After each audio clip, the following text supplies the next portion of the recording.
This is Bill Alston. Welcome to the WABroker blog. Today we're going to talk about something I refer to as Real Estate 0.0. Back to the basics. When I started working in this business in the 70s, if someone wanted to know what was for sale, they would go to a real estate office and thumb through a huge book of listings, like the telephone book, and have to manually filter through rows and rows of information. An updated version was published periodically, but you always ran the danger of looking through an outdated book without even knowing it. There were also things called pocket listings, which were private properties that real estate agents didn't tell anybody about and kept concealed in their pockets, hoping to sell it on their own in order to get twice as much commission. Each county had its own board of realtors. Remember, there's over 50 counties in California.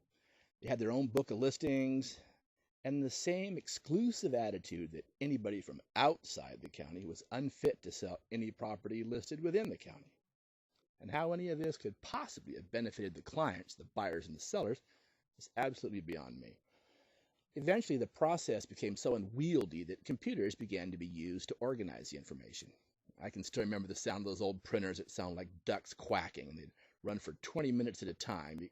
Print out an entire box of paper because some unskilled and unsupervised agent hit print all.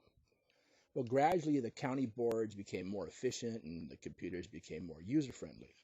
The larger boards began to swallow up the smaller ones, and they were able to create multi-county databases of all the homes for sale.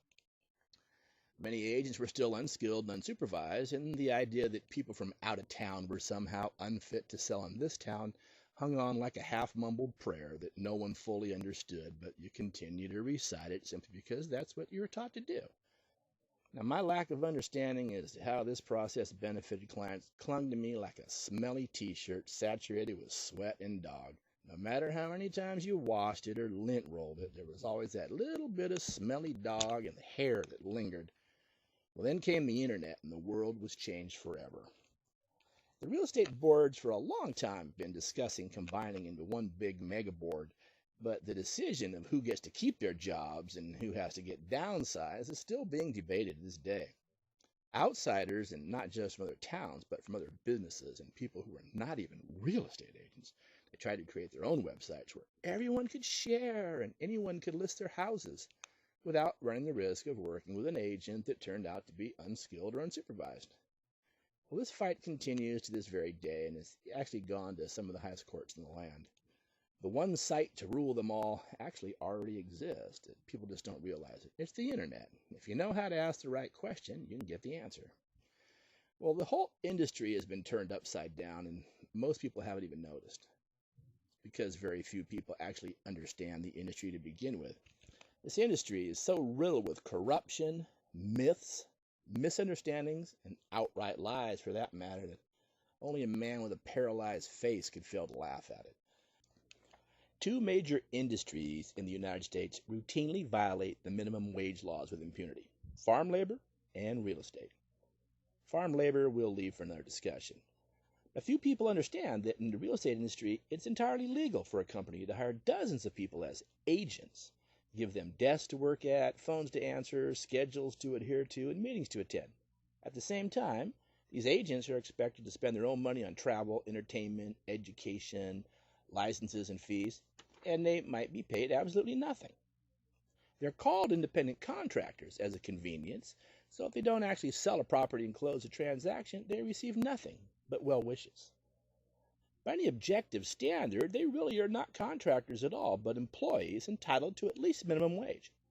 Unfortunately, this is discounted by the industry, and people are worked sometimes for several months without pay. Now, the National Association of Realtors, or NAR, is the national trade organization for real estate, and they boast the largest membership of any trade organization. They brag about their ethics and their strict code of conduct, yet the only requirement to join is that you get a real estate job, even if you're never paid, and then pay your NAR dues. Well, that was the tip of the dirty brown iceberg that we called real estate. It was characterized by unskilled, unsupervised agents working mostly without pay, blindly advising people on the single largest monetary transaction in their lives, shameful at best and laughable at its worst. So here we are today with the internet at our disposal. Anyone can find any bit of information in the world if they know where to look, and they can do it from the privacy of their own home, anytime, day or night.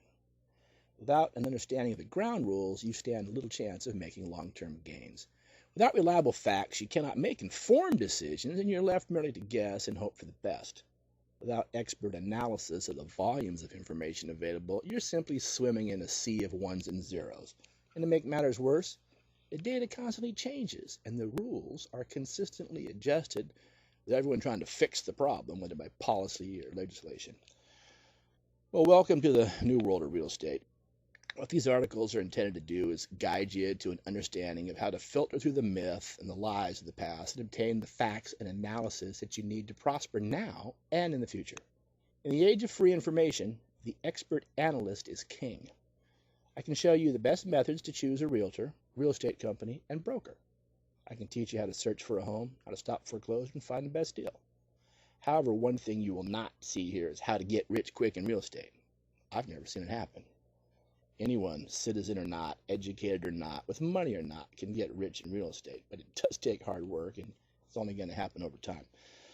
Over and over, I'll reiterate that your best chance of success will come from collaborating with a team of professionals that are willing and able. Even after mastering the skills you learn here, why not use a team of willing and able professionals, especially when I can show you how to get someone else to pay for them? It's not a trick or a gimmick. It's the customary practice of the industry, and it's not likely to change for some time. If it interests you to have the best work for you and have someone else pay, the real question is, how do I find these people and when can I begin?